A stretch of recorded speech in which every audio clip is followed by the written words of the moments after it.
The story of Gipir and Labongo was passed down through oral tradition, becoming a key part of the Luo identity. It taught future generations about the dangers of pride, the consequences of revenge, and the importance of family. As Gipir led his people across the Nile, the terrain changed. The lands they now inhabited were rugged but fertile, filled with dense forests and sweeping savannas. Gipir knew that this was their new home, a place where they could thrive away from the shadow of Labongo's rule. He established settlements, and under his leadership, his people began to flourish. Gipir was respected by his people not only for his bravery, but also for the wisdom he had gained through his trials. He ruled with fairness, ensuring that his people had access to the abundant resources of their new land. The river provided them with fish, the forest with game, and the fertile soil with crops. His leadership created a lasting peace, and the Alur people grew strong and prosperous. However, Gipir could never fully shake the burden of the past. While he led his people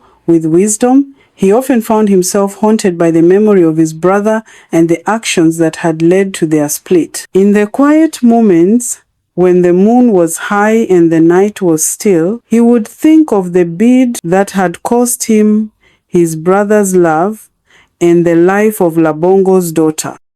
Meanwhile, Labongo and his people faced challenges of their own.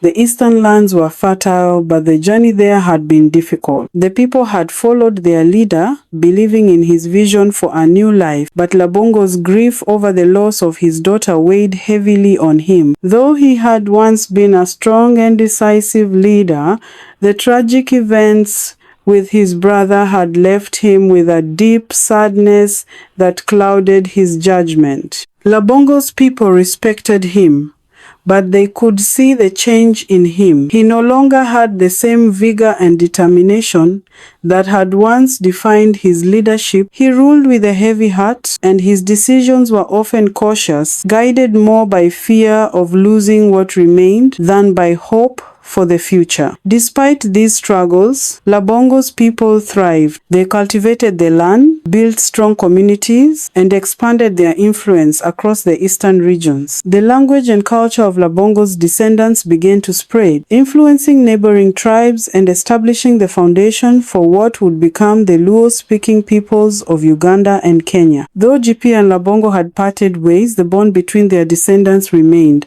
The shared language and cultural traditions kept the memory of the two brothers alive. Over time, as both clans grew and expanded, there were occasional interactions between them through trade, marriages, and shared rituals. While the brothers themselves had never reconciled, their people began to slowly heal the divide. The story of Gipir and Labongo was passed down through generations as a reminder of the cost of pride and revenge. Elders told a tale to their children, emphasizing the importance of unity and the dangers of letting personal grievances tear apart families and communities.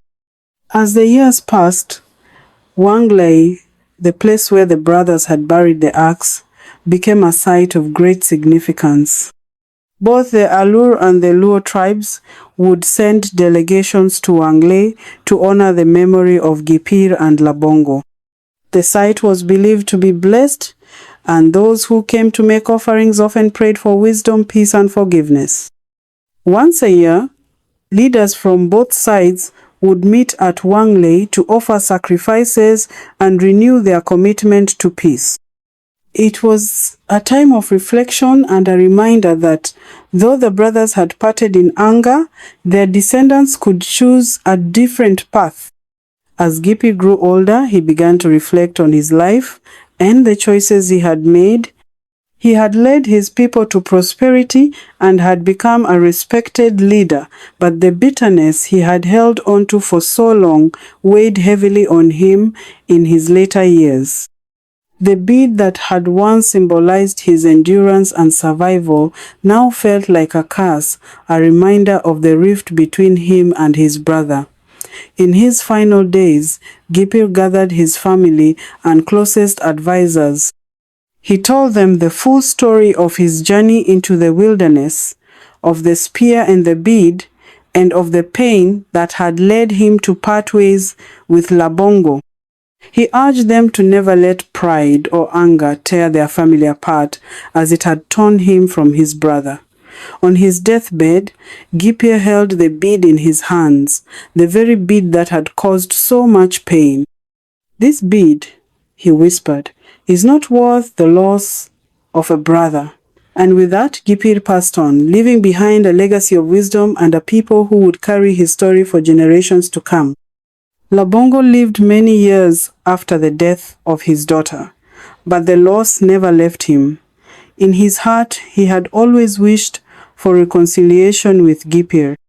As a leader, he had achieved Muchi's people flourished, and his descendants spread across the lands, becoming leaders in their own right. But in his private moments, he often thought of his brother and the bond they had once shared. As Labongo's life drew to a close, he too called for his family.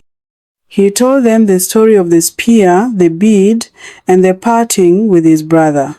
He spoke of the pain of losing his daughter, but also of the regret he carried for not finding a way to heal the rift with Gipir.